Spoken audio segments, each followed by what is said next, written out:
Hello, my name is Reverend Dr. May Elise Cannon. Today is Thursday, August 29th. Today is day 328. 328 since October 7th. It was announced last night. Yesterday afternoon, we heard, and then it was confirmed today, that Israel and the Israeli Prime Minister Netanyahu have agreed to limited pauses in fighting to allow for polio vaccinations into Gaza. Particularly for children, the pauses will be allowed only in designated areas. The pauses will start September 1st. They'll be split into 3-day phases to allow children in the enclave to be vaccinated for polio. According to the United Nations and Israeli officials, the pauses will roll out first in central Gaza for 3 days, followed by South Gaza and then North Gaza. Each phase of the vaccination campaign is expected to take around 7 hours. During those hours, the vaccines will be able to enter into the pause, the humanitarian pause. Vaccines will be distributed. But I have to say, humanitarian groups have expressed doubt on the ability to be able to distribute vaccines during that amount of time. They think that the time's inadequate, and I'll talk a little bit more about some of the humanitarian challenges that are happening right now. The EU's 27 member states called for humanitarian pauses in the Israel-Hamas war to allow for this vaccination campaign to happen, and then it was agreed to, which is good news. I mean, a humanitarian pause is better than nothing, but we still have such a long, long way to go. In recent days, the UN Humanitarian Affairs Office said that Israeli evacuation orders in Gaza's Deir al-Balah have severely impacted its ability to be able to deliver aid. And so basic humanitarian aid right now in Gaza has been at a crisis point. The amount of aid allowed into Gaza has been at a low compared to over the past 10 months. The displacements that have happened in Deir al-Balah, which is the main area where humanitarian aid is distributed, has significantly and severely impacted the ability of humanitarian groups to be able to deliver aid. The World Food Program suspended the movement of its staff across Gaza after one of its marked vehicles was hit by bullets. I saw pictures of this on social media. UN officials said that it was fired upon by Israeli troops. There were no injuries. This was totally unacceptable, the organization's executive director said. It was reported in the New York Times and Reuters throughout the news.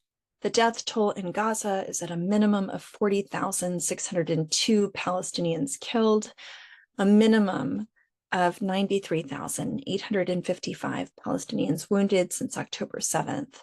In terms of a hostage ceasefire deal, the rescued Israeli hostage, Khalid Farhan al-Hadi, said that he was held with another hostage. This is the hostage that was just, who escaped this past week and then was rescued by the IDF. He said that he was held with another hostage, Ari Zalmanovich, who was 86 from near Oz. He said he saw him die after not receiving the necessary medical care. Ari's son, Boaz, told the Israeli radio that al-Qadi wanted to speak with him to share details about his father. He said that we understand from Farhan that they had a special bond between them and that he provided non-medical support to his father. That was from Boaz. The US and other countries mediating between Israel and Hamas for a ceasefire hostage deal are expected to float a new proposal within days to try to find a solution to now the two outstanding issues that the sides have yet agreed upon. That's the Philadelphia corridor at the Gaza-Egypt border and the Netzarim corridor, which is that central road that was created by the Israeli military in the central dividing line in the midst of the Gaza Strip. That's according to Haaretz, adding that mediators are looking to put pressure on Israel and Hamas to accept a new solution to the issues. The convoy of families of hostages arrived at the Israel-Gaza border near Kibbutz Nerim to share messages to their loved ones projected through speakers facing Gaza. Yehuda Cohen, whose son Nimrod is still in Hamas captivity, said, "We continue to fight both for a deal and against our government that's delaying a deal. No excuse will help. We want to bring everyone home with a deal to end this nightmare." In the West Bank, Israeli troops conducted major raids. We've been talking about this a lot. At least 10 Palestinians were killed. The operation was concentrated in Jenin and Tulkarm, two cities that have become militant strongholds, according to an Israeli military spokesperson. More than 580 Palestinians have been killed in the West Bank since October 7th, according to the United Nations. There have been increased Israeli raids at the hands of the military and settler violence over the past 10 plus months. The IDF, Israeli police, and Shin Bet security forces said that 5 militants were hiding in a mosque when they were killed in an operation in Tulkarm.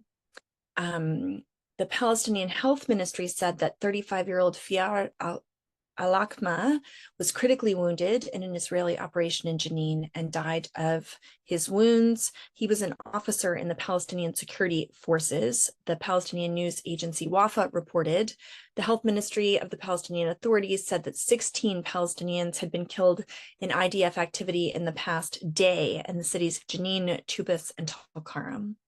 Masked Israelis wearing IDF and police uniforms attacked a Palestinian man who was friends with Wadi Auja, a stream in the West Bank, according to testimonies received by Haaretz.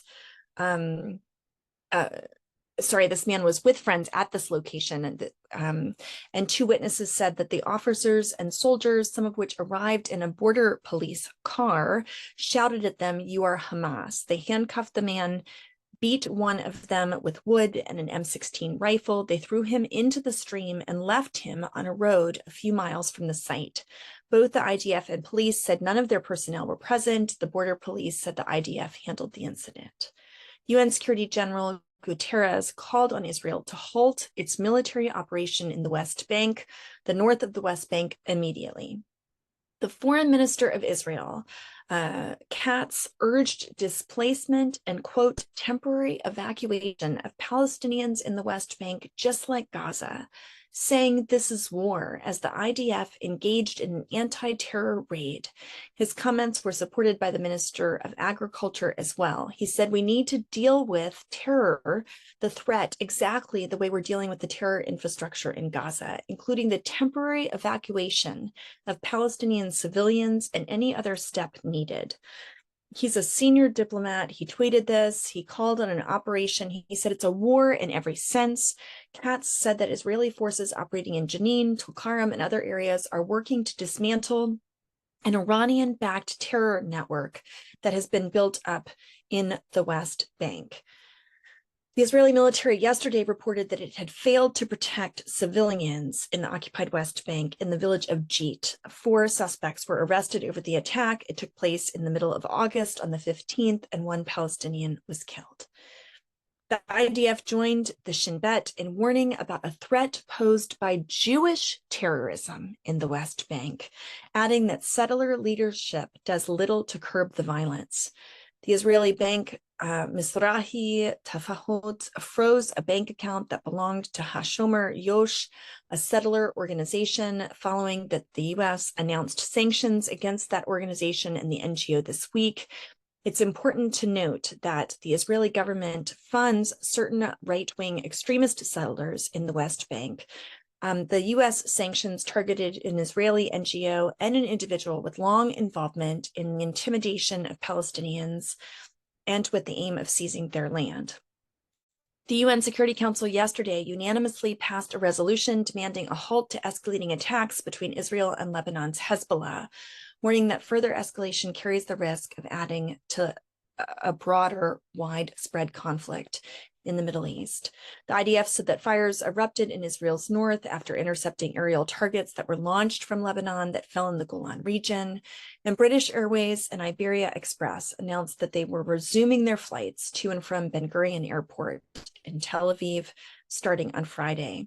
Iran's mission to the UN said that Yemen's Houthis have agreed to temporarily pause their Red Sea attacks to allow ships to reach the damaged Sunyon oil tanker, that was the spill that we've been talking about. It came after the Pentagon spokesperson Ryder on Tuesday said 2 tugboats had been sent to bring the ship to port, but the Houthis threatened to attack them. Newsweek reported that. That's an update on the last 24 hours or so. We will continue in our efforts calling for comprehensive and permanent ceasefire. Please continue in your prayers. We're saying stand in the gap, give, act, and pray. May God go before us in our efforts towards peace. Amen.